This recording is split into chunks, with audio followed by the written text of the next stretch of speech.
kan jam 1:30 atau ya? Iya, Pak. 1:30? Iya, Pak. 1:30. Ya, berarti nggak salah saya. Ya, oke. Ya, baik. Selamat siang. Assalamualaikum warahmatullahi wabarakatuh.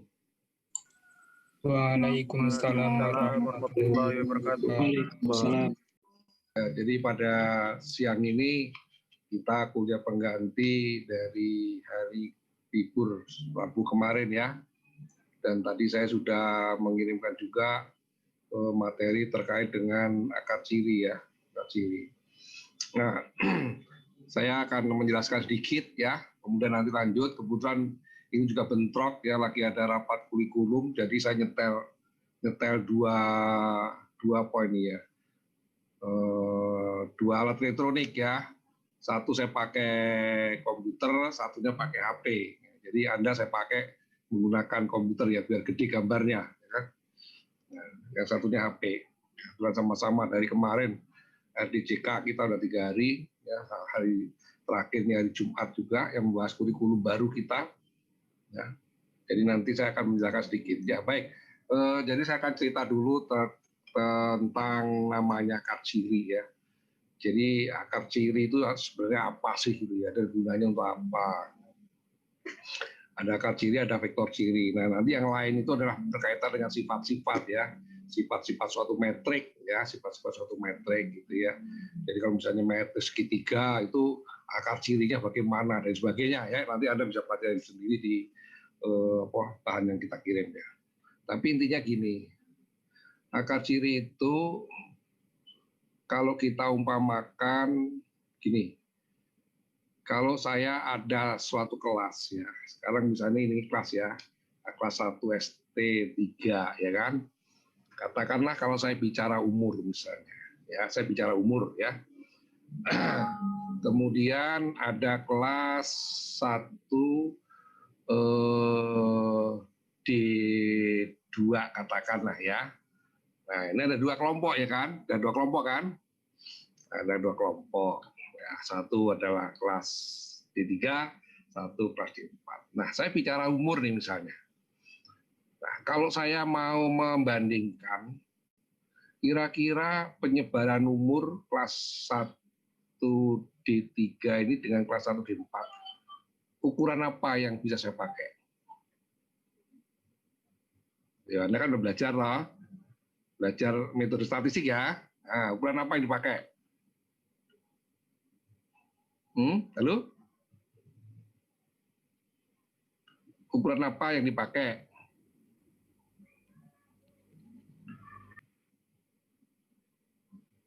Ayo, kalau saya mau mengatakan begini, umur mahasiswa yang di 1 itu ternyata lebih merata dibandingkan dengan umur mahasiswa yang ada di D4, gitu kan?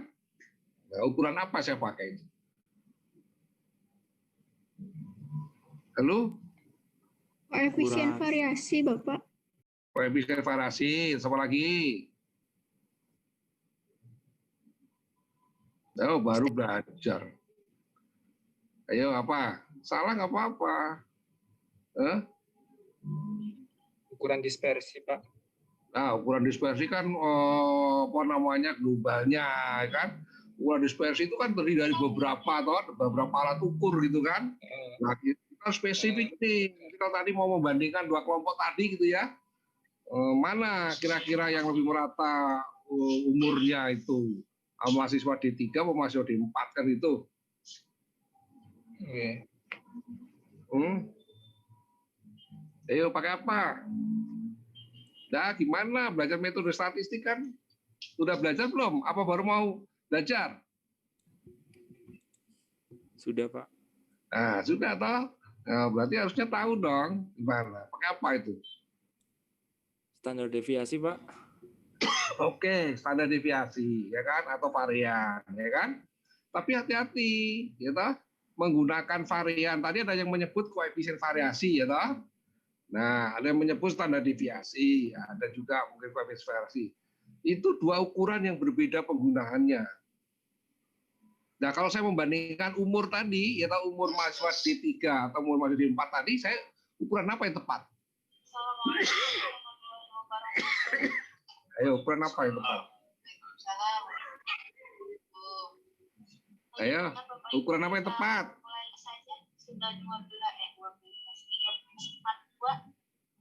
Ya, silakan aja, Pak.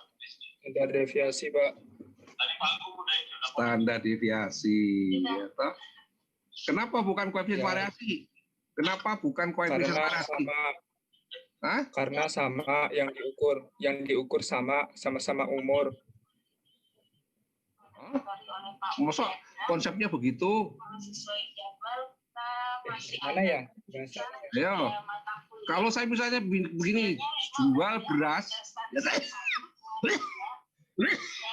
harga jual beras di pasar, ya, Kramat Jati, sama jual beras di pasar Wonokromo. Ayo. Kalau kita bandingkan harga jual beras yang di pasar mana yang kira-kira lebih stabil, saya pakai apa? Apa yang kemarin masih ada OS 1, 2, 3, kemudian basis data. Ayo, Baik, Bapak Ibu, itemnya kan sama toh, beras toh. Nah ini tadi itemnya juga sama umur kan, itu kan? Wah, ini berarti filosofinya kurang dipahami. Ya, oke, ini. Jadi kalau satuannya sama,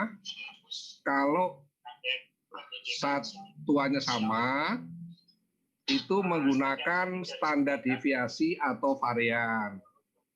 Tapi kalau satuannya berbeda, itu menggunakan koefisien variasi, ya kan? Makanya koefisien variasi itu rumusnya apa? Standar deviasi bagi rata-rata kali 100% kan? Nah, sehingga kalau satuannya berbeda, dua kelompok satuannya berbeda atau lebih itu, maka akhirnya kalau koefisien variasi menjadi sama. Satuannya terakhir menjadi apa? Menjadi persentase, kan gitu lah. Itu konsepnya, ya, jadi hati-hati. Ya. Nah, tetapi secara prinsip gini.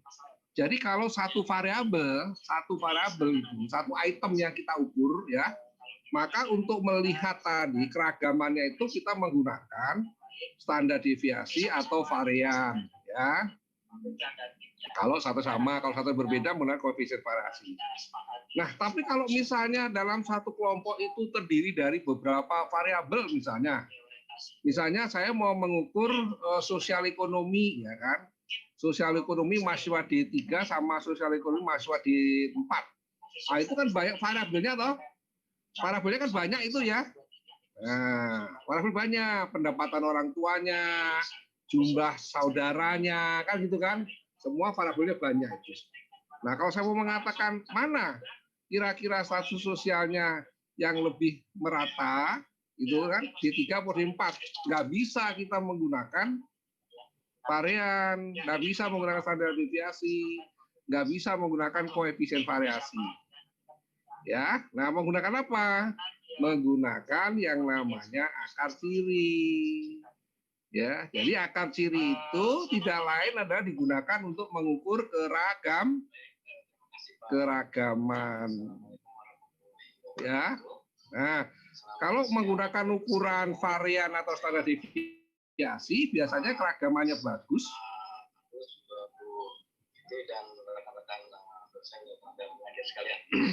Nah, kalau bagus biasanya nilai kan kecil ya. Nilainya kan yang kecil ya yang dipilih ya kan. Jadi kalau kecil itu apa? Homogen. Nah, tapi kalau dalam akar ciri sebaliknya. Justru keragaman yang bagus itu adalah kalau nilai akar cirinya adalah besar, kan gitu. Ya, nah oleh karena itu di dalam aplikasi penggunaan daripada akar ciri ini itu nanti sering dimanfaatkan di dalam kita berbicara tentang analisis peubah ganda. Ya, analisis peubah ganda multivariate analisis.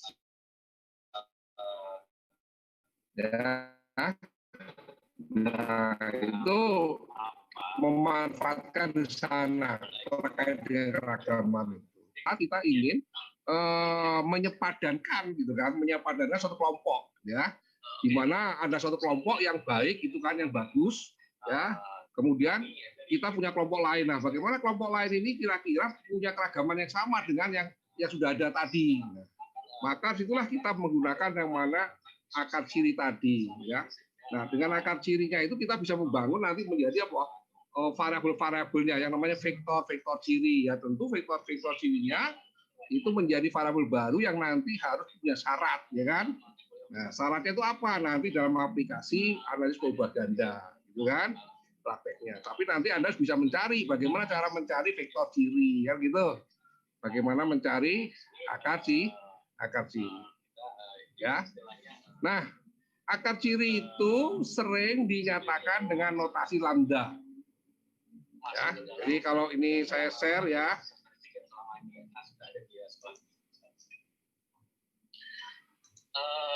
Observatik ini unik sekali Bapak Ibu sekalian. Sebelum saya masuk ke dalam mata kuliah observatik ini apa namanya uniknya itu adalah Ya. kita di sekolah teknik statistik. Nah, jadi akar ciri atau juga disebut dengan eigenvalue. Nah, yang dinyatakan oleh lambda ini. Jadi lambda ini suatu saklar, ya. Nah, ini adalah suatu persamaan sebenarnya ini, ya. Jadi AX ini kan kita udah kemarin mengenal namanya SPL, ya kan. Nah, ini intinya adalah suatu persamaan sebenarnya, ya, suatu persamaan model. Nah, di sini ada A itu suatu metrik, ya. Metrik itu kan tidak lain kumpulan daripada apa? Koefisien-koefisien modelnya, kan gitu. Nah, X-nya ini adalah variabel-variabelnya ini, ya. Jadi suatu model itu, ya, satu model yang menggambarkan tentu ya, menggambarkan daripada variabel Y, variabel dependen, ya, di dalam suatu penelitian itu, ya. Nah, katakan dia itu punya suatu keragaman yang bagus, gitu kan, ya, punya suatu keragaman yang bagus, yang dimana variabel-variabelnya itu adalah kita harapkan sama. Kita punya sama ini, punya kesamaan variabel, ya. Nah, di sini adalah dengan kata lain kita itu ingin membuat suatu kesamaan model nih. Nah, bagaimana caranya, gitu kan? Kalau variabelnya sama, ya, kalau variabel sama, tentu yang berbeda itu kan ininya komponen-komponen A-nya ini, ya. Nah, berdasarkan komponen-komponen A inilah kita ingin mendapatkan suatu nilai, ya, nilai yang dinamakan dengan akar ciri, ya kan? Sehingga dengan akar ciri yang kita peroleh dari model yang lama inilah, maka kita bisa membuat suatu model baru, ya. Jadi kalau X-nya ini sama, ya toh, maka kita bisa membangun model yang baru tadi, ya. Nah, persoalannya adalah bagaimana caranya, gitu kan? Nah, caranya adalah karena kita ingin menyamakan suatu persamaan tadi, yaitu AX sama dengan lambda X, gitu ya. Berarti dalam hal ini kan seolah lambda itu sama dengan A, kan gitu. Ya kan? Nah, lambda itu adalah mengenai keragaman. Jadi kalau A ini terdiri dari apa? Koefisien-koefisien variabelnya toh. Ya kan? Jadi kalau Anda buka lagi SPL itu kan kumpulan daripada koefisien-koefisien variabel yang ditunjukkan oleh kolom kan gitu ya. Nah, sehingga seolah-olah kita ingin menyamakan A dengan lambda. Nah, padahal lambda tidak diketahui, ya kan? Lambda tidak diketahui, yang diketahui A, yang X-nya adalah konstanta ini, variabel, gitu kan. Nah, bagaimana cara mencarinya ini? Nah, cara mencarinya adalah tentu saja dari persamaan ini ya kita bisa merubah ini, bisa digeser kiri, bisa digeser ke kanan, ya. Sehingga kalau mau digeser ke kiri ya menjadi persamaannya apa? AX dikurangi lambda X sama dengan 0, kan gitu ya? Ya. Oke, ini harusnya dilengkapi, nggak apa-apa lah. Ini harusnya dipapan terus ya. Jadi AX dikurangi lambda X sama dengan 0. Oke. Nah, yang sama adalah X-nya. Yang sama adalah X-nya. Oke. A-nya matriks, sedangkan lambda skalar. Jadi kalau ini saya geser ke kiri, ya toh, sehingga akan diperoleh AX min lambda X sama dengan 0.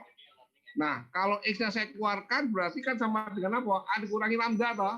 Bisa nggak kira-kira A dikurangi lambda? Nggak bisa, ya kan? Karena nggak bisa, maka dikalikanlah lambdanya dengan metrik identitas. Ya. Dikalikan dengan, sehingga menjadi apa? A dikurangi lambda kali I dalam kurung kali X sama dengan 0. X-nya suatu vektor, ya kan? Nah, kalau X adalah bukan merupakan vektor 0, jadi kalau X-nya adalah bukan merupakan vektor 0, ya kan? Sehingga sesuatu kali sesuatu sama dengan 0. Padahal X-nya bukan 0, ya toh? Kira-kira A min lambda I, gitu. A dikurangi min lambda I itu sama dengan 0, ataukah X-nya yang sama dengan 0?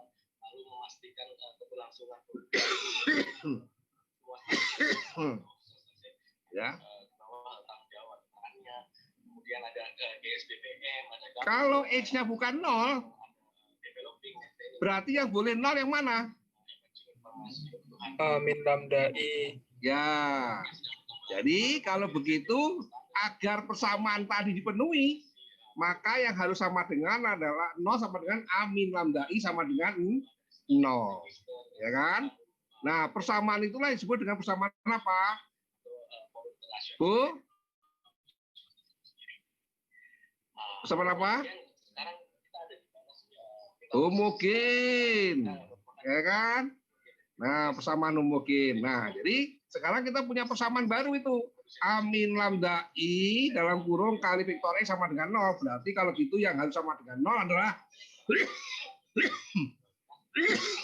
A min lambda I.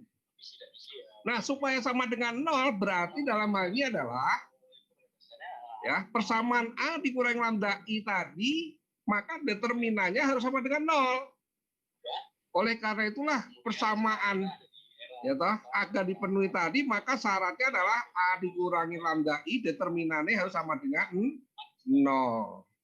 Ya. Nah, persamaan yang diperoleh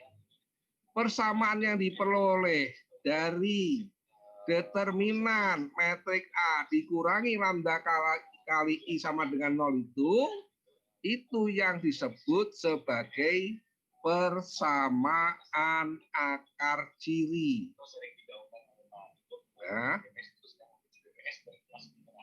Jelas ya? Sedangkan fungsi yang diperoleh dari harga determinan A min lambda I ya,